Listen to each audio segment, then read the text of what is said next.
Sony TV के show पुण्यश्लोक अहिल्या बाई में अहिल्या बाई के कहने पर तुकोर जी एक आदिवासी को लेकर आते हैं और फिर अहिल्या बाई सभी जानकारी के लिए सबको बता देती हैं कि अब हम अच्छे से जान चुके हैं कि निजाम आदिवासियों पर हमला नहीं कर सकता है, इसीलिए हमारी प्रजा आदिवासियों के भेष में जाएगी, जिससे हमारी प्रजा निजाम की सेना को चारों तरफ से घेर लेगी और तो और उसे बंदी भी बना लेगी। अहिल्या बाई के इस फैसले से सभी के सभी शॉक हो जाते हैं कि आखिर अहिल्या बाई को इतना ज्ञान कहाँ से आया। सभी अहिल्या बाई की बहुत ही ज्यादा तारीफ करती हैं और फिर तभी अहिल्या बाई सभी का आशीर्वाद भी लेती हैं। सभी अहिल्या बाई की वाही वाही करते हैं, जिससे गुरु जी बहुत ही ज्यादा गुस्से में आ जाते हैं और वो बहुत ही ज्यादा चिढ़ने लगते हैं अहिल्या बाई से।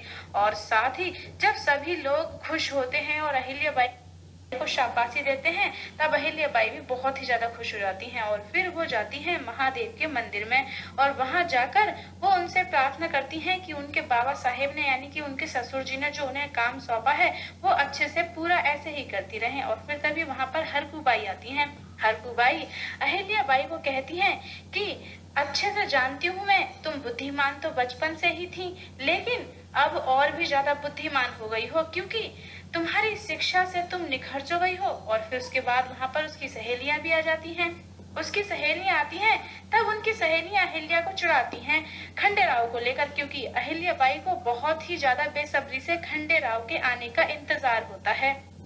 अहिल्या बाई को ऐसा लगता है कि अब कुछ ही दिन बचे होंगे खंडेराव के वापस आने के, जिससे सोच सोच कर अहिल्या बाई बहुत ही ज्यादा दुखी हो जाती हैं। और फिर तभी हरकू बाई अहिल्या बाई को समझाती हैं कि जब ऐसा लगने लगे कि मन बहुत ही ज्यादा बेचैन होने लगे, तब मान लो कि तुम्हारी बेचैनी का हल निकलने वाला है। हरकू बाई बताती हैं अहिल्या बाई को कि अब किसी न किसी दिन संदेशा आने ही वाला होगा खंडेराव के वापस आने का।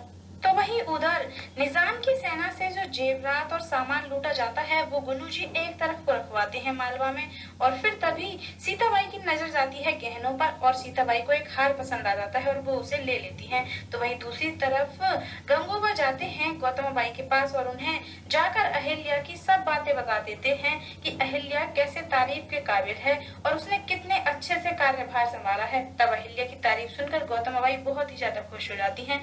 तो वहीं गौतम बाई सारी तैयारियां शुरू कर देती हैं मंगला गौर पूजा के लिए, क्योंकि अहिल्या की मंगला गौर पूजा जो होनी है, किसी भी लड़की की जब शादी हो जाती है तब 7 साल तक उस लड़की की पूजा होती है मंगला गौर, उस पर सभी सुहागने आती हैं। और फिर तभी वहां पर सीताबाई आती हैं और सीताबाई अपना हार दिखाती हैं कि कितना सुंदर हार है। और फिर तभी वो हार देखकर अहिल्या बाई शौक हो जाती हैं और फिर उसके बाद अहिल्या बाई जाती हैं सीताबाई के पास और उनसे कहती हैं कि ये हार आप नहीं ले सकती हैं, क्योंकि इस पर पूरी प्रजा का हक है। और फिर तभी सीताबाई अहिल्या बाई से लड़ती हैं। वो कहती हैं कि तुम क्या करोगी, क्या तुम हमारे गले से ये हार उतारोगी।